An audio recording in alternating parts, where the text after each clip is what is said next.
भौगोलिक विविधताओं से भरा हमारा देश भौतिक, मानवीय और सांस्कृतिक तत्वों का अटूट संगम है। अनेकता में एकता हमारी पहचान है, हमारा आदर्श है।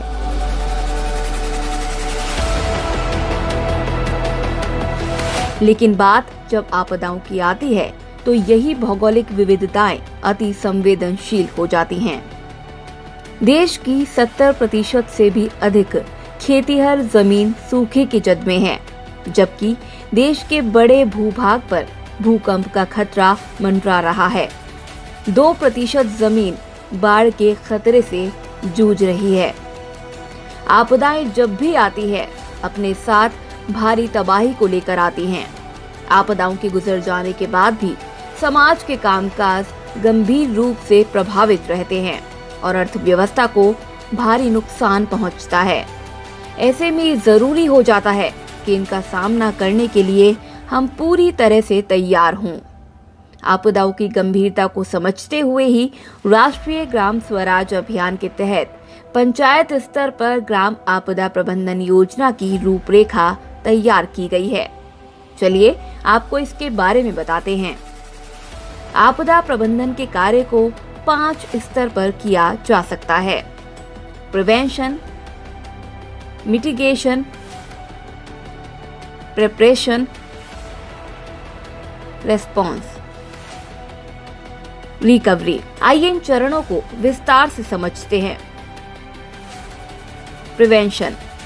प्रिवेंशन का तात्पर्य उन कार्यों से है जिनका उपयोग घटना को टालने या उसके प्रभाव को कम करने के लिए किया जाता है।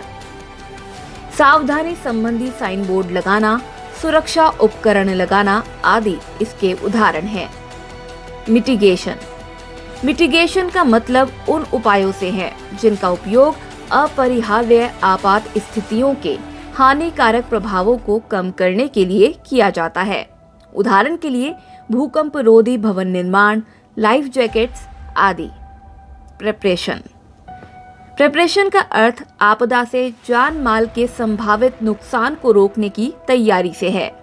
पंचायत क्षेत्रों में आपदा से बचाव की तैयारी में निम्नलिखित चीजें शामिल हैं: प्रमुख मार्गों पर से अतिक्रमण को हटाना, अवैध निर्माण को रुकवाना, राहत और बचाव कार्य से संबंधित मॉक ड्रिल करवाना, ग्राम सभा में आपदा से संबंधित बैठकें करना, जिम्मेदारी तय करना, आपातकालीन आश्रय स्थल का निर्माण करवाना, आपदा आपूर्ति आदि उपकरणों की व्यवस्था करना, स्थानीय आबादी में से प्रशिक्षित स्वयं सेवकों के संगठनों का विकास करना, मार्गों के आसपास लगे कमजोर पेड़ों को सहारा प्रदान करना या दुर्घटना की आशंका को देखते हुए उन्हें कटवा देना।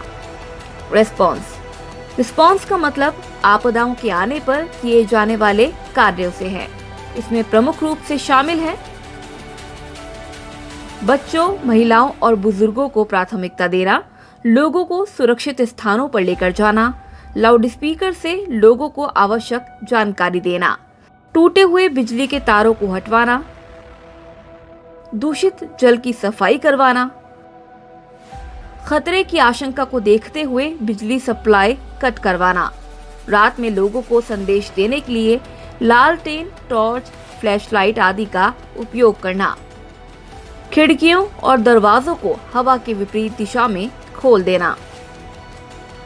रिकवरी, प्रभावित क्षेत्रों में बिजली और पानी की सप्लाई दोबारा चालू करवाएं, घायलों और मृतकों की सूची बनाएं, सार्वजनिक संपत्ति को कितना नुकसान पहुंचा है उसका आंकलन करें, स्थानीय रेडियो और समाचार चैनलों की खबरों को सुनें, उपयोगी सुविधाओं की टूट-फूट हुई है तो उसकी जांच करें और अधिकारियों को रिपोर्ट करें। घर या इमारत के क्षतिग्रस्त होने पर अपने स्थानीय काउंसिल से संपर्क करें, नुकसान का रिकॉर्ड बनाएं और फोटो खींचें। आवश्यकता अनुसार मीडिया का उपयोग करें। ध्यान रहे कि आपदा प्रबंधन के कार्य को सभी के सहयोग के साथ ही किया जा सकता है, इसीलिए याद रहे आपदा से नहीं घबराना है, एक दूसरे का साथ निभाना है, हर मुश्किल को दूर भगाना है। जय हिंद, जय भारत।